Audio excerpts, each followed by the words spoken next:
సురేష్ ఈరోజు మనము electrostatic potential and కెపాసిటెన్స్లో problem చేద్దాము. 3 capacities of capacitance 1 microfarad, 2 microfarad and 3 microfarad are connected series. Then the ratio of charges is dash. Second question, the ratio of potential difference is dash.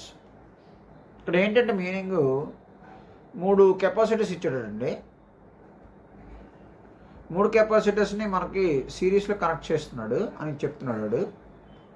So ఎప్పుడైతే సిరీస్లో connect చేశాడో మనకి C1, C2, C3 కదండి, charges అనేవి change అవ్వండి. అంటే ఇక్కడ Q1, Q2, Q3 తీసుకున్నప్పటికీ కూడా చార్జెస్ చేంజ్ అవ్వు. బట్ ఏంటంటే పొటెన్షియల్ అనేది చేంజ్ అవుతుందండి. V1 ఇక్కడ అనుకుందాం, ఇక్కడేమో V2 అనుకుందాం, ఇక్కడేమో V3 అనుకుందాం. సో ఇప్పుడు మనం ఏంటి రాద్దామండి. ఫస్ట్ క్వశ్చన్ చార్జెస్ గురించి మాట్లాడుతున్నాడు. చార్జెస్ గురించి మాట్లాడుతున్నాడు కానీ మనం ఏంటి రాద్దామండి. In series charge is not change. So C1 దగ్గర Q1 అనుకున్నా అది Q అనుకుందాం.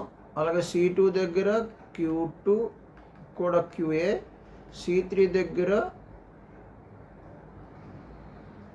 Q3 అది కూడా QA.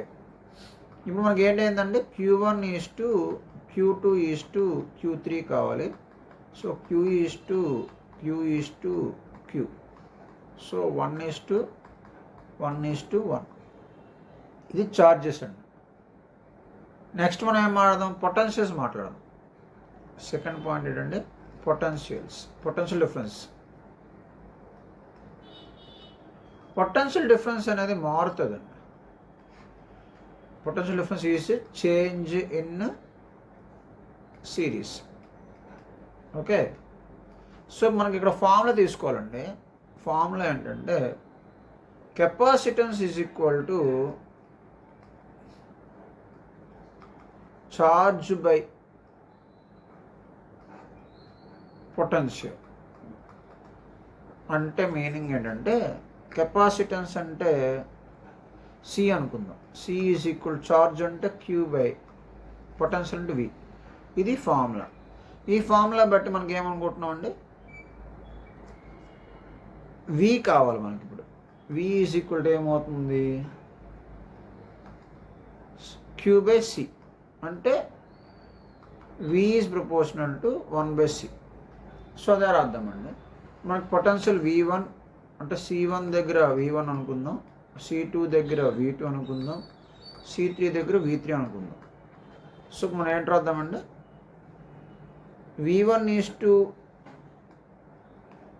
V2 is to V3 is equal to proportional కాబట్టి 1/C1 is to 1/C2 is to 1/C3 తీసుకుందాం. ఇప్పుడు 1/C1 వాల్యూ ఎంత అండి, C1 value first capacity value 1 is to 1/2 is to 1/3. So ఇక్కడ 1/లు ఉన్నాయి కదా, అలా రాకుండా ఏం చేయాలని మనము ఎల్సిఎం చేసుకుందామండి. 2కి 3కి ఎల్సిఎం ఎంత 6. సో 6తో మల్టిప్లై చేద్దాం, డివైడ్ కూడా చేద్దాం. న్యూమినేటర్కి డినామినేటర్కి 6తో మల్టిప్లై చేద్దాం. 6తో వద్దండి. ఇప్పుడు మనం ఏం చేద్దామంటే ఇక్కడ 6 వచ్చేటట్లు అడ్జస్ట్ చేద్దాం. 1 × 6 ఇక్కడ సరిపోయిందండి మనం ఎంత చెప్పింది. ఇక్కడ 6 ఎలా వస్తుందండి, 2కి 6 రావాలంటే కింద డినామినేటర్లో 3 రావాలి. సో కింద డినామినేటర్ 3తో మల్టిప్లై చేస్తాం కానీ పైన 3తో మల్టిప్లై చేయాలి. అలాగే 1/3 కింద 2తో మల్టిప్లై చేస్తే పైన కూడా 2తో మల్టిప్లై, అప్పుడే 6 వస్తుంది. So 6/6 is to 3/6 is to 2/6. 6 cancel. మనకు వచ్చింది ఎంత అండి, ఇప్పుడు మనకి 6 ఈజ్ టు 3 ఈజ్ టు 2. ఎప్పుడండి ఇది ఎవరిది, ఇది పొటెన్షియల్స్ యొక్క రేషియో. అంటే V1 is to V2 is to V3 ratio ఇదన్నమాట. ఇదండి వీడియో. ఇటువంటి వీడియోస్ మన ఛానల్లో టాపిక్ వైజ్ ఉన్నాయండి, అవి చూడండి. దాంతోపాటు మన వీడియోస్ని షేర్ చేయండి. Thank you. This is Suresh.